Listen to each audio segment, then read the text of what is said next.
Hello, Amplify Your Family. Michelle Abraham, your host here today. I've got a really special Ask the Expert interview for you today. I have Amy Thurman here with me today. Amy, how are you doing? I'm doing well. Thank you so much, Michelle. All right, well, let me tell you guys a little bit about Amy. In 2014, she had a life-altering incident, and she's going to tell you a little bit more about that and just incredible story in a few minutes. But what I want to share about Amy is that she's got a podcast coming out and a chapter in a book that's put out by Blair Kaplan-Venables, one of our podcasters, which is super cool. And very coincidental, we didn't even know that before we started recording. So it's part of the Resilience Project book, and so great. So what Amy does now is help people connect with their stories, rewrite their narratives, and better connect with their clients and themselves. And I love what Amy's up to in this world, and I'm excited for you to learn a little bit more about her story. So Amy, take us back to 2014 and share with us your story. Of course. Thank you so much for having me, Michelle. I'm honored to be here. In 2014, I was working at a major university, taking the kids everywhere, doing all the things for all the kids, being a mom, running them everywhere. And the very next day, I couldn't even take care of myself. One night I got up and I passed out and landed on my face on the hardwood floor. The impact sheared my brainstem, caused a traumatic brain injury, and it actually broke my neck, but that went undetected for 6 months. And so I laid flat in a bed for 23 hours a day for almost a year after that, because no one could figure out what was wrong with me. I was in such pain, I could not lift my head off the bed. So literally, I went from one day being able to do all the things to the next day, I couldn't even take care of myself. I couldn't walk. I couldn't talk. I couldn't hear or see correctly. And I had to wear a cover over my eyes and earplugs in my ears. And I literally missed that entire year of my kids' lives. My daughter was a senior in high school. My son was a freshman in high school. And my little guy was 4 years old. It's emotional for me. And I completely missed that entire year of their lives. And so I've always been a very independent person, doing everything for myself. So not being able to do anything for myself was like a form of torture for me. My kids, my family were having to do everything for me. And so that was just a horrible, horrible feeling. And so I began to pray, and I prayed and I prayed and I prayed that I would die, because I was not living. I was merely existing, and everyone was having to do everything for me. And I knew that I had enough medication to make it happen. And I fully planned to do that. I had a plan to just end this. This is not living. I can't put my kids through this anymore. And so I had this plan, and then I remember this moment of clarity, which is the only way I know how to describe it. I remember thinking, what if I don't have to do this? What if dying isn't the answer? What if I have a different choice? What if I can make a different decision? And what if instead of fighting so hard to die, I take that same energy and I use it to fight to live instead? And if I can get better, maybe I can use my experience to help other people. So I began to fight to live with the intention of using my story to help other people. And that's what motivated me. As a former educator and social worker, the thought of being able to help other people was a motivation for me. So I began to fight to live and started to get better. And so that's where I am now. I continue to live with a broken neck. I can only hold my head up for a few hours at a time. I had to relearn to walk. I had to relearn to do all the things. But I'm now here being able to use my story to help other people. Wow, your story is so courageous and inspiring. And I thank you for being brave to share it, because I know the impact it's going to have on those listening.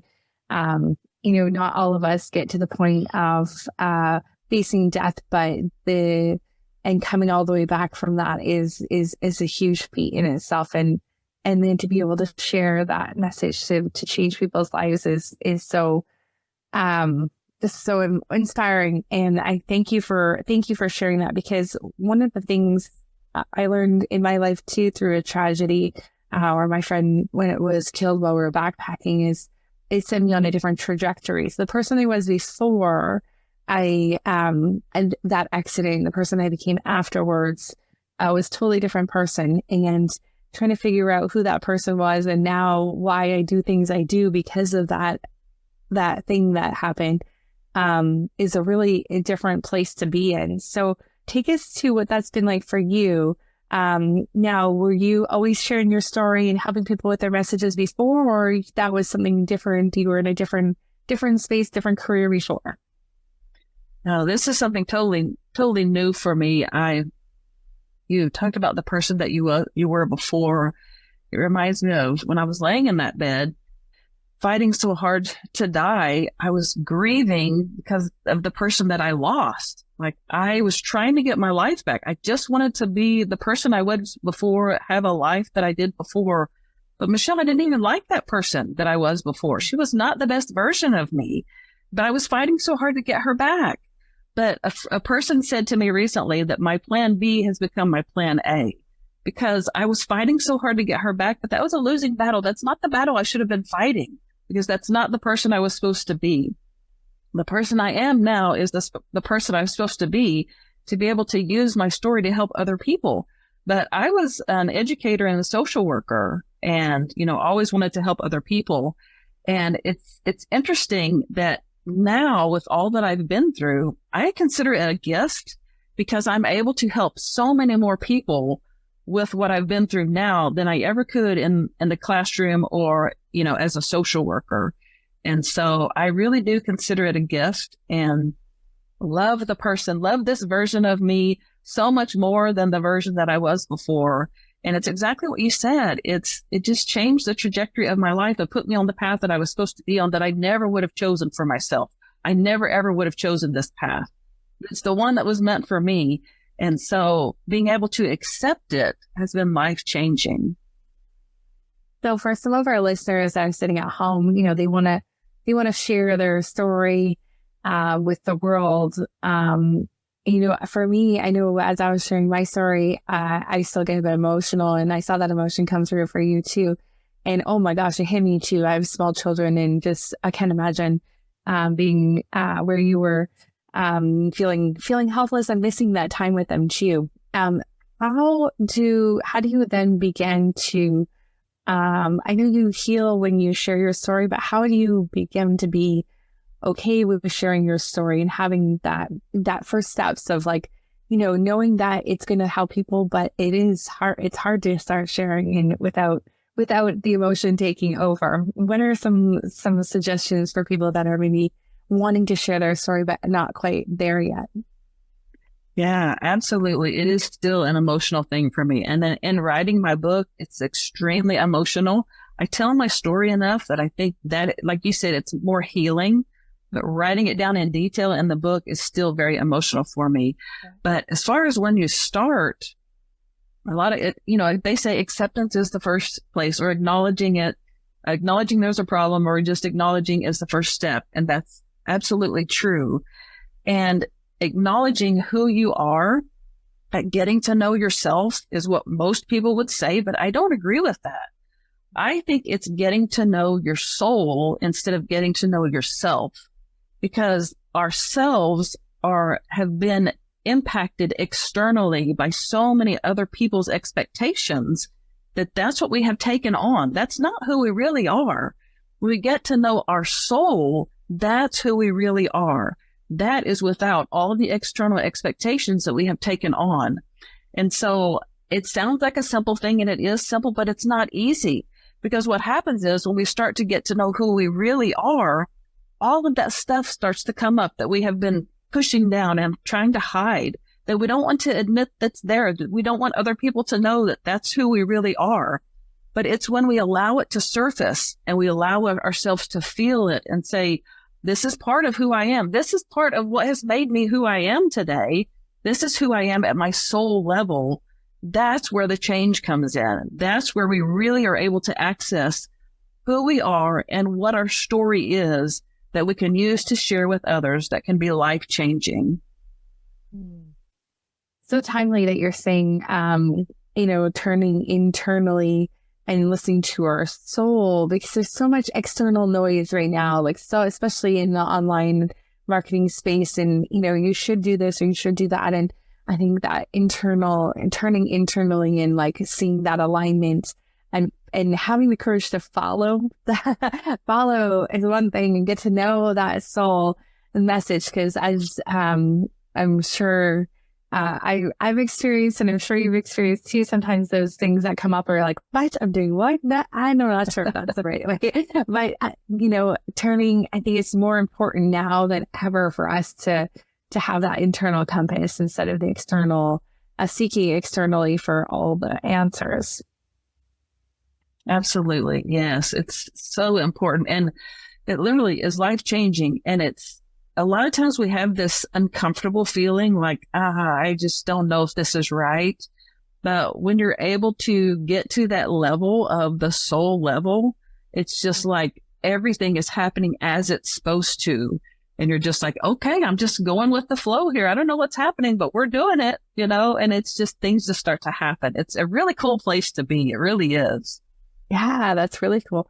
Now, you speak a lot about your vibration levels. So take us there. How do you go from lying in bed 23 hours a day, that must be a pretty low vibration level to be in, to then being in such a high vibration and living from such a high vibration place? Yeah, when I was in that deep, dark place in that bed, I had to wear earplugs in my ears. So I had someone load up a podcast or an audiobook or something that I could listen to, that I put in earbuds in, I turned it down real low so my brain could handle it. And I began listening to Tony Robbins, Dr. Wayne Dyer, Rumi, all of those luminaries. And so I was introduced to Rumi then. And one of his quotes really, really struck a chord with me. And it goes like this: "Ye who seek God apart, that which you seek thou art. If you wish to seek the beloved's face, polish the mirror and gaze into that space." So that told me that every answer I seek can be found within. That I don't need to look outside of me for all of the answers. Yes, I do need help from people, but the answers I'm looking for are all within me. I have to polish that mirror, look myself in the eye, and see what's inside of me, because all the answers are there. And so from that, I started, that's why I called my business Polish the Mirror, from that quote right there. But I realized that I am living in this lower vibrational. I began to research a lot of emotions because I was feeling so many different things, as you can imagine. Mm-hmm. And I noticed that when you ask someone how they're feeling, they'll name one of 5 things. Like, we're only really taught, even as kids, like 5 different emotions, but there are so many more out there. And so I began to put together these, I call them 100 different emotions. The program that I have deals with 100 different emotions. And I took these 100 emotions and I put them into 10 different stages according to their vibrational frequency. And so what I do is I help people identify where they are, which stage they're in, and then I help them learn to move up the stages to live in a higher vibrational frequency, emotions. And what happens is when we're living in those lower vibrational frequencies, our life is like, we're like trudging through. Everything's going wrong. Hard. Yes, we feel horrible. But as we can move up those levels, life is different. The perspective is different. The motivation is different. You wake up in a different mindset. Life just seems to happen more naturally. And so that's what I do, is I help people learn to move up the scale on that, in that vibrational frequency, to live the life that they intended to live, and to help them connect with their soul and to figure out how they want all of that to work together to develop their story. I love it. I think that's such a great way of looking at it too, and how to raise that vibration. I mean, that's my new business is all about high vibe, as the high vibe leader. So that's very much in alignment with my new business. And I think the magic happens at that high vibration level.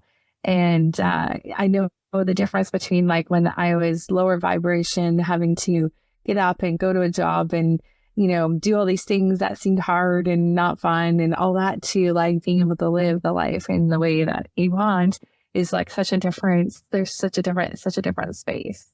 Oh, it's so fascinating. And so I love that you have your new podcast coming out in the new year and your chapter in your book. Can you share with our listeners how else can we connect with you? We'll reach out to you, and especially if your message has resonated with them and they want to have you on their podcast, please let us know how we can connect with you. Absolutely. You can go to my website. It's www.getamyshelp.com. That's GETAMYSHELP.com. And I have all of my social buttons are there. You can connect with me on the socials, or I also have a button for you to schedule a call with me, just to get to know you call to see if we resonate, if our stories resonate with each other.